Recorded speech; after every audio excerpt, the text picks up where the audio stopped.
हुआ और क्या उद्देश्य है सर?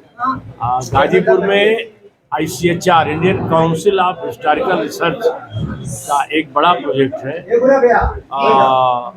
प्रोजेक्ट है 1942 के अंदर जो जन प्रतिरोध हुआ था आज़ादी की लड़ाई में, उसमें गाजीपुर में किस तरह का जन प्रतिरोध हुआ उस पर एक बहुत बड़ा रिसर्च वर्क चल रहा है। डॉक्टर आनंद शंकर सिंह ईश्वर शरण PG कॉलेज के प्रिंसिपल हैं प्रयागराज में, उनकी अगुवाई में उस पर एक सेमिनार आयोजित है और उसका सह प्रायोजक शाहजानंद महाविद्यालय और उससे जुड़े लोग।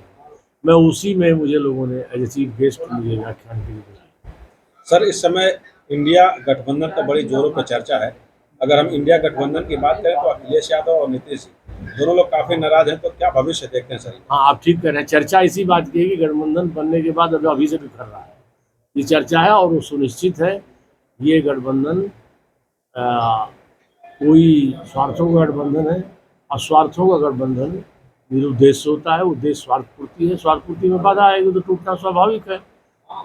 और मोदी जी जिनके खिलाफ गठबंधन कर रहे हैं वो आज देश को ऊंचाइयों पर ले जा रहे हैं, जनहित के बड़े काम हो रहे हैं, राष्ट्रहित के काम हो रहे हैं, तो समाज इसको देख रहा है और अच्छा है। समाज को इनके इस रूप को देखने का अवसर पहले ही मिल गया। आम आदमी पार्टी की खूब चर्चा हो रही है सर।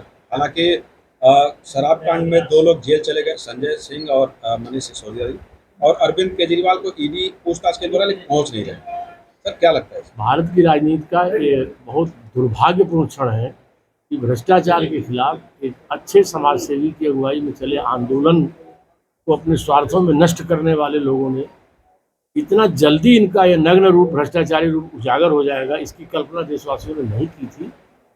देश सही दिशा में चल रहा है और ये लोग जो है अखंड भ्रष्टाचार में डूबे हैं। परत दर परत भ्रष्टाचार खुल रहा है।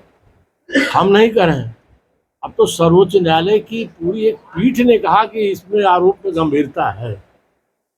तो निश्चित तौर से यह पार्टी स्वार्थों के लिए बनी थी और इन्होंने बहुत से लोगों के सपनों को नष्ट किया है अपनी लालच में। यह दुर्भाग्य है। सर, 2024 लोकसभा चुनाव है और ऐसे में पिछले अगर लोकसभा की बात करें तो 15 सीट कमी रह गई थी। इस बार क्या भविष्य देखते हैं? उन 15 सीटों में गाजीपुर भी शामिल है। गाजीपुर की जनता दिन प्रतिदिन पिछले दिनों श्री मनोज सिन्हा जी के, मोदी जी की अगुवाई में विकासपरक कार्यों को याद कर रही है और वो देख रही है कि कैसे हम लोगों ने, जिन लोगों ने भी ऐसी थोड़ी भूल की, कुछ प्रतिशत की कमी रह गई, वो याद कर रहे हैं कि हम लोगों ने एक ऐसे को चुना जो केवल अपने तक सीमित रहा और अपने स्वार्थों तक रहा और दुर्भाग्य से आज वो सदस्य भी नहीं रहा क्योंकि उसके कृत्य ऐसे थे। उस परिस्थिति में गाजीपुर इस बार प्रबल जनमत से भाजपा जीतेगी, ये आपको भरोसा दें।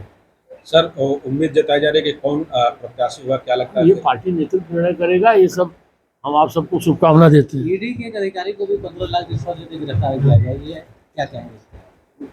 माननीय मोदी जी की अगुवाई में आपको स्मरण होगा, लाल किले से माननीय मोदी जी ने कहा था कि भ्रष्टाचार 0 टॉलरेंस और मेरी राह रुकेगी नहीं भ्रष्टाचारियों के खिलाफ। और वो राह चल रही है, चाहे अधिकारी हो, चाहे राजनेता हो, चाहे कोई भी। Thank you sir.